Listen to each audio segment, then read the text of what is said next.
Fala galera, aqui quem fala é o professor Bruno Sampaio e vamos lá para mais uma aula de física. O nosso tema são as leis de Kirchhoff. Objetivos: aprender a analisar um circuito através da lei dos nós e da lei das malhas. Para começar, vamos ter que saber o que é um nó, o que é um ramo e o que é uma malha para estudar esse tipo de circuito. Vamos começar com o nó. O nó ele é um ponto do circuito onde a corrente elétrica se divide. Então esse é um circuito que possui ramificações. O ponto onde a ramificação ocorre, ou seja, que a corrente se divide, é o que a gente chama de nó. Ramo. Um ramo é um trecho do circuito entre dois nós consecutivos.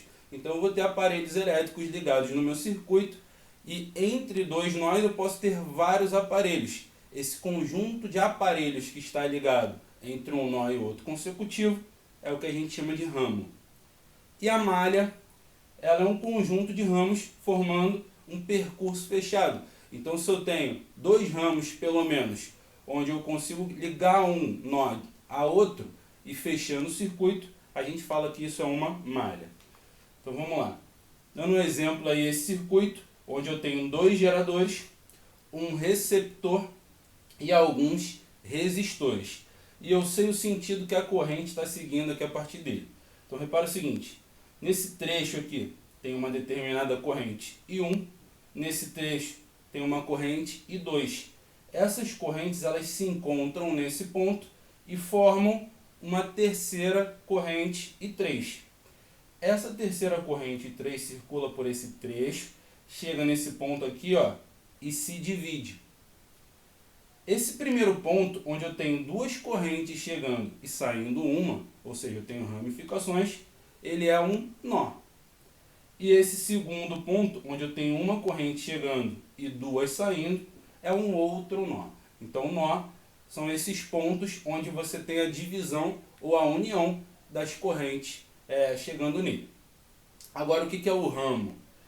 Ramo, como a gente falou, é um trecho entre dois nós consecutivos. Por exemplo, esse trecho aqui mais à esquerda, que vem desse nó a esse, é um ramo. Esse trecho aqui central, que também vai de um nó a outro, é um outro ramo. E esse trecho aqui da direita é um outro ramo que vai de um nó a outro. Agora a malha, ela é um conjunto de ramos que formam um percurso fechado. Então nesse percurso aqui, nesse circuito, eu tenho algumas malhas possíveis. Começando aqui pela esquerda, se eu juntar esses dois ramos aqui da lateral, eu formo uma malha.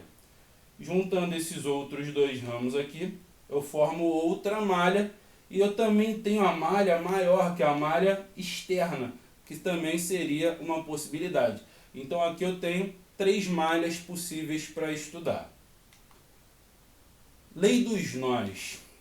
Imagina que eu tenho um ponto no meu circuito onde vão unir vários fios. E nesse ponto a gente chama de nó. A corrente ela vai se dividir quando chegar nesse local. Então imagina que estejam chegando três correntes. I1, I2 e I3 e estejam saindo I4 e I5. A lei dos nós diz o seguinte: a soma das correntes que chegam em um nó é igual à soma das correntes que saem do mesmo. Ou seja, se chegou I1, I2 e I3 e saiu I4 e I5, quer dizer que a soma das correntes que chegam, I1 mais I2 mais I3, tem que ser igual à soma das correntes que saem, I4 mais I5. Pegando como exemplo aí o que a gente tinha tratado anteriormente, os nós são esses pontos que estão ligando esses ramos. Chegando aqui, o que eu tenho está chegando uma corrente I1 e está chegando uma corrente I2 e está saindo a corrente I3. Então eu tenho como te afirmar que, de acordo com a lei dos nós, I1 mais I2 tem que ser igual a I3. Se eu avaliar esse nó aqui de baixo, eu vou obter uma ideia muito parecida, né? Está chegando I3 e está saindo I2 e I1. Então, o I3 tem que ser igual a I1 mais I2, que no final das contas dá no mesmo. Lei das malhas. Essa lei diz o seguinte: a soma algébrica das tensões de um circuito fechado ou malha é igual a zero, é sempre igual a zero. Estou utilizando como exemplo aquele circuito anterior, onde a gente tinha dois geradores, um receptor e alguns resistores ligados a ele. E a gente já sabe, de antemão, o sentido das correntes elétricas. A gente já fez essa avaliação. Como que a gente faz para colocar isso tudo em prática na lei das malhas? Eu tenho que escolher a malha e escolher um sentido para essa malha girar. Vou escolher primeiramente a malha externa, né? E vou colocar o sentido dela como sentido horário. Isso é uma escolha minha. Nesse tipo de caso, quando eu estiver falando de um gerador, a sua força eletromotriz ela vai entrar positiva.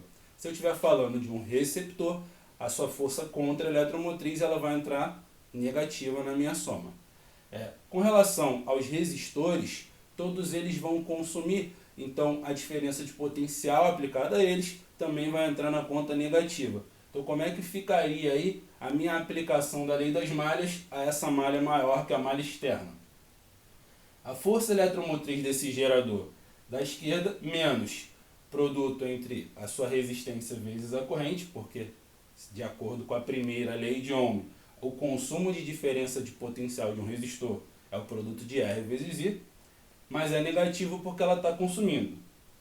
Menos o que consome R1, que a corrente é a mesma que passa por ele, menos o que consome R4, que é a mesma corrente que passa por ele também, menos o que consome o R2, a corrente que passa pelo R2 já é diferente, tem que ficar ligado nisso. Passou aqui, menos o que vai consumir o R3, que também tem uma corrente 3 passando por ele, menos a força eletromotriz do 3, a força contra-eletromotriz, porque a corrente está chegando nele no polo positivo, então ele vai se comportar como um receptor, e menos o que a última resistência consome. Isso tudo junto, no final, tem que dar zero. Então foi a primeira aplicação da lei das malhas sobre essa malha externa. Se eu usar essa malha aqui na lateral, eu também tenho o sentido fácil para eu escolher, né? Eu estou escolhendo o sentido horário, que é o mesmo sentido que as correntes elétricas estão seguindo, né? Então, nesse caso, mesma coisa. Aquele que gera entra na conta positiva. Os que consomem entram no negativo. Então, vai ficar assim. E2 positivo e o resto que está consumindo entra negativo. Vai ser o R2 vezes I2, né, que é o consumo desse resistor, menos R2 grandão vezes o I3, menos R3 vezes I3, menos a força contra-eletromotriz do 3, menos R3 vezes I3, isso tudo junto tem que dar zero de acordo com a lei das malhas. E vamos para o último ramo, que é esse ramo mais à esquerda, esse a gente tem que tomar um cuidado a mais. Se você reparar, o sentido da corrente não é cíclico nesse ramo, mas eu tenho que escolher um sentido para mim, então eu vou escolher o sentido horário. O que você vai reparar nesse caso? Quando eu tiver um gerador, onde a corrente dele siga o mesmo sentido que eu escolhi, a sua força eletromotriz ela entra positiva. E tudo que é consumido pelos resistores ou receptores entra negativo. Mas se algum trecho dessa malha tiver com uma corrente seguindo contra ao sentido da malha que eu escolhi, você vai inverter como você vai colocar. Se for força eletromotriz, se for gerador, você vai colocar negativo e o consumo de um resistor ou de um receptor você vai colocar positivo. Vai trocar o sinal somente se algum trecho da tua malha a corrente elétrica não tiver no mesmo sentido de orientação escolhido pela malha. Então, como eu escolhi no sentido horário, esse trecho aqui ele vai estar contra, mas esse trecho daqui mais à esquerda ele está seguindo a favor, então o padrão é o mesmo. O E1 entra positivo, o R1 vezes I1 vai entrar negativo, o R1 vezes I1 também vai entrar negativo, o R4 vezes o I1 também entra negativo, pois todos estão consumindo diferença de potencial e o sentido da corrente está de acordo com o sentido da malha. Mas nesse trecho aqui central, eu vou ter que trocar o sinal de todo mundo. Esse aparelho aqui se trata de um gerador, então ele vai fornecer uma força eletromotriz. Mas para representar que está contra o sentido da malha, eu vou colocar essa força negativa. O resistor ele vai consumir uma diferença de potencial, mas como a corrente que passa por ele está contra o sentido que eu escolhi para a malha, em vez de colocar negativo, eu vou botar o seu consumo positivo. Então esse cuidado a gente tem que ter mais quando a malha não seguir um sentido cíclico, né? Então a malha maior que a malha externa, ela segue no sentido horário a sua corrente, então é fácil da gente observar. Essa malha à direita também, mas a malha à esquerda, parte do circuito se orienta em um sentido e a outra parte em outro sentido. Mas de qualquer maneira eu vou ter que fazer a minha escolha qual vai ser o sentido que eu vou usar como padrão. Aquele que tiver contra, eu só vou inverter o sinal das grandezas que tem ali. Então galera, espero que tenha ajudado, espero que vocês tenham gostado do vídeo.